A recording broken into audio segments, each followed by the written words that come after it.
Alright everyone, so it's me again, and I am going to go through my latest song, Riot.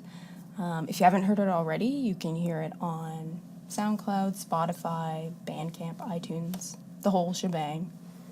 It's going to be out as a part of an album on March 1st.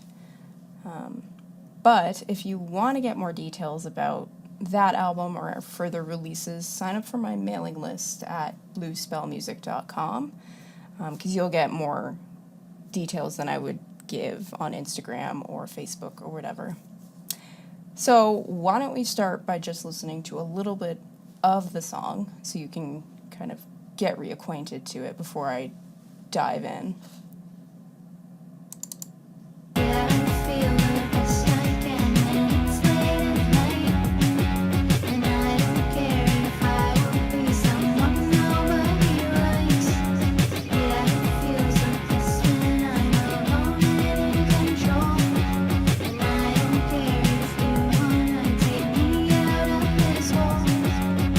So that's the first instance of the chorus.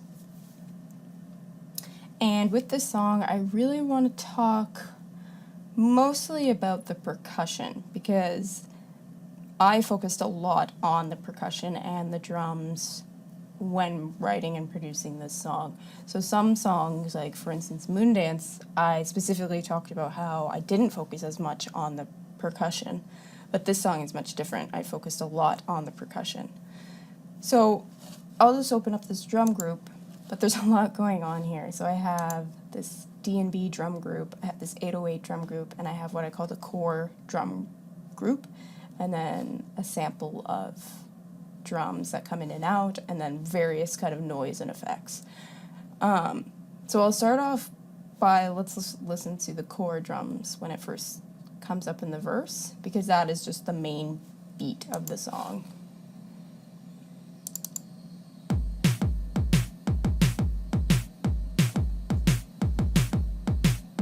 So, as you can hear, it's a pretty electronic sounding drum beat. It's not like an acoustic drum kit. So the song is quite guitar driven and in a sense kind of grungy, but the drums are not. The drums are very electronic. So from that first verse, and it appears again in the first chorus, but I added a little reverb to the snare just to add a little bit more energy to the chorus.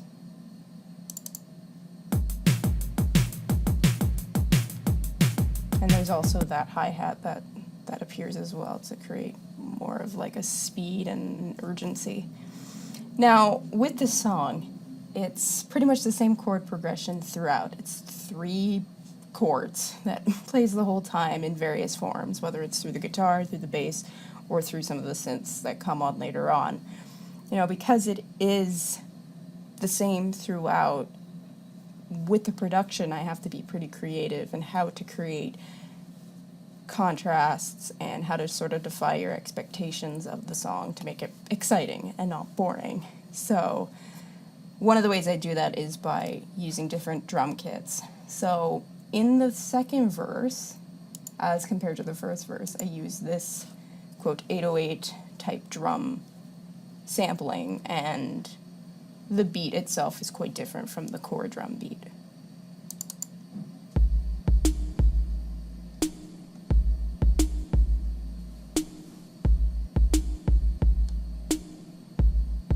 So that, as you can hear, is quite different from this. Right? But the general rhythm of the vocals is the same, the chord progression is the same, but again, I kind of defy your expectations from the first verse to the second verse because, mainly because of the drums and the instrumentation. So the next aspect of the drums that I want to talk about is this D&B drum group, which I layered a bunch of things together for this. So I do really like writing breakbeats, but sometimes they can be extremely complicated to write.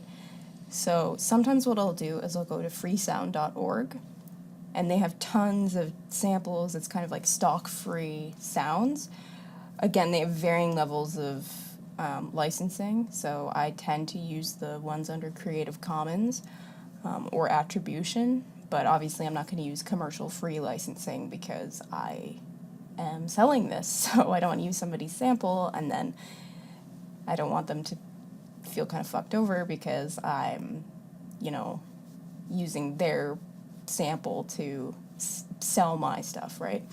So with this sample, which I'll play in soloed, it's layered into these little drum groups here. So you hear it in full in chorus 2.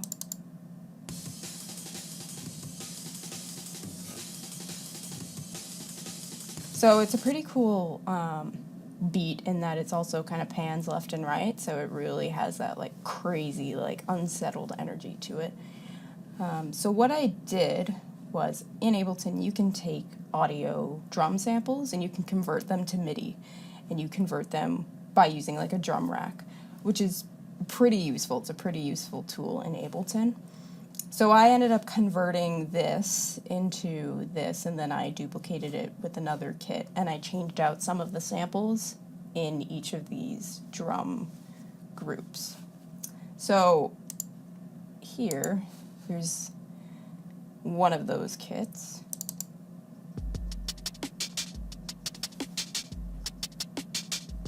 So that's more of a kind of glitchy type sound, and then that's layered with more of an acoustic sound here.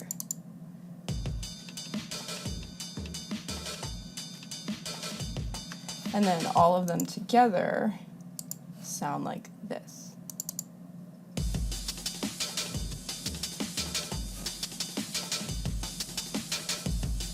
So again, that's one of the things I really love to do, is play around with breakbeats, because I think they're super cool and I love how complex they are. But I don't ever want to kind of overdo it, but here I think it's good because it comes in and out of the song at various parts, and with the core drum, I think it sounds pretty cool.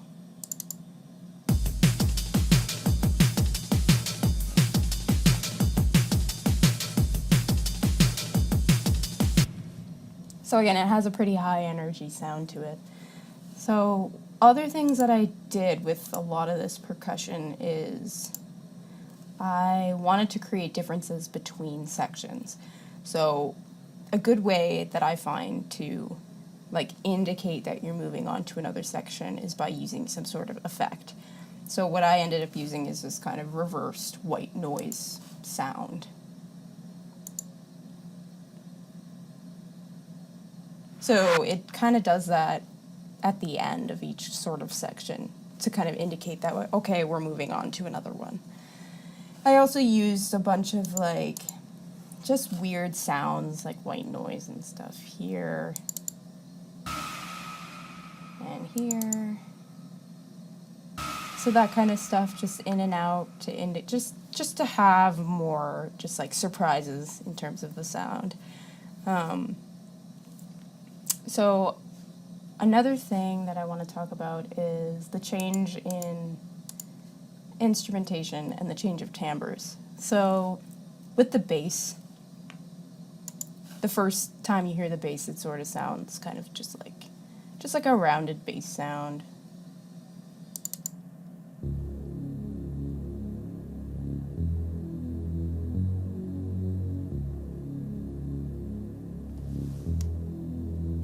But then I changed that in verse 2, and it's much more electronic sounding. It's much, it's more modern sounding in a sense, and it fits with that 808 drum group.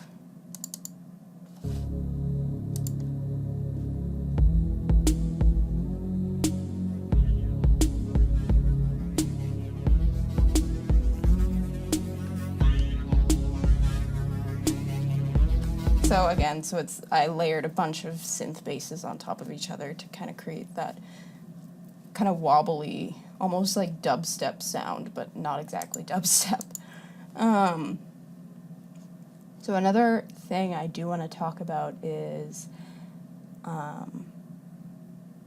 using filters and using build up, and then either defying the expectation of having a big release, or just not letting you have it yet. So with verse 2, we can listen to just I'll just play the instruments, not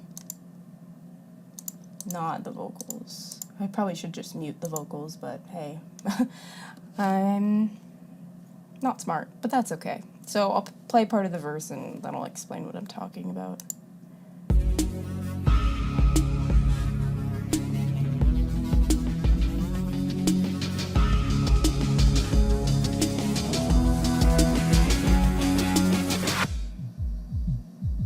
So you notice how this part really builds up because I'm, opening up a filter for the guitar. The D&B drum group is coming in at full speed, and you've got these like different noise and effects. And then what I decide to do, instead of letting you have that sort of like release of like, okay, all the energy's here now, I just taper it right off and we go back into just vocals and drums, and the drum is filtered. So it starts off kind of low and then it builds up again. So I'm kind of creating a kind of like roller coaster in a sense by either meeting your expectations at certain parts, but also defying your expectations at other parts. So an example of me meeting your expectations would be going from this chorus to chorus 2. So again, I'll just play with the synths, and I'll leave out the vocals for now.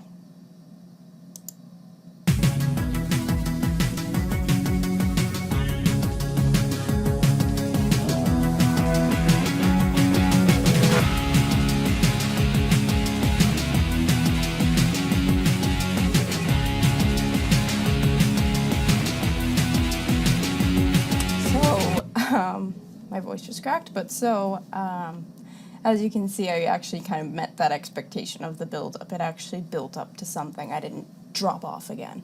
I didn't like play a trick and be like, actually, no, we're not going to give you that satisfaction. So how I did that was I changed the guitar distortion. It's a little bit louder. I had everything back in. I had some rides coming in the drums. I have the drum and bass drums in. I have the wider kind of synth modern style bass come in. I have different vocals come in and the shouts come back in, which I didn't play you, but if you have heard the song, you'll know what I'm talking about.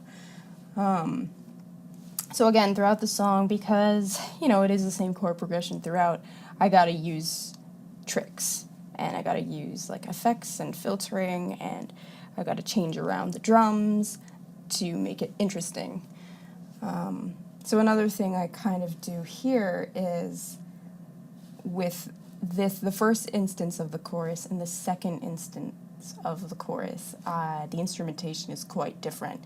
So again, I'm going to leave out the vocals because I'm not focusing on the vocals for this video really. So the first instance of the chorus,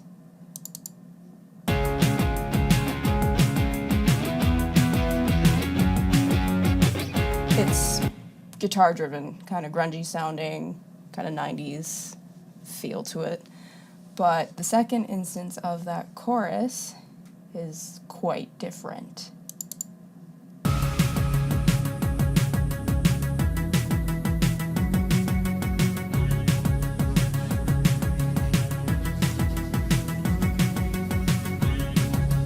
So it's really more synth driven, and you hear that synth bass coming in and out, and then you also hear those staccato synths. So big contrast between this one and this one. So really that's mainly what I find to be important for this song. Again, the vocals are pretty simple. I don't really think there's really much in there worthy to talk about. I guess with the shouting part, I had to use layers and layers of effects on here to make it sound more like shouting, because I can't exactly shout quite loud, otherwise I'll get in trouble with neighbors. And then, yeah, I'd say that that's pretty much the most important stuff of the song. So really what I like to do when producing is figuring out how I can make the song interesting, how I can make it sound like it's moving you forward, like you want to actually continue with the song. So a way to do that is changing the drums, changing the samples that you use, changing kind of almost the style of the music in the song, but keeping some core elements that come in and out in different sections. And of course with your lyrics and with your vocal melodies, that of course really helps as well. That's one of the things that I'm trying to work on a lot more, is just creating catchier lyrics and melodies to keep interest in the song as well.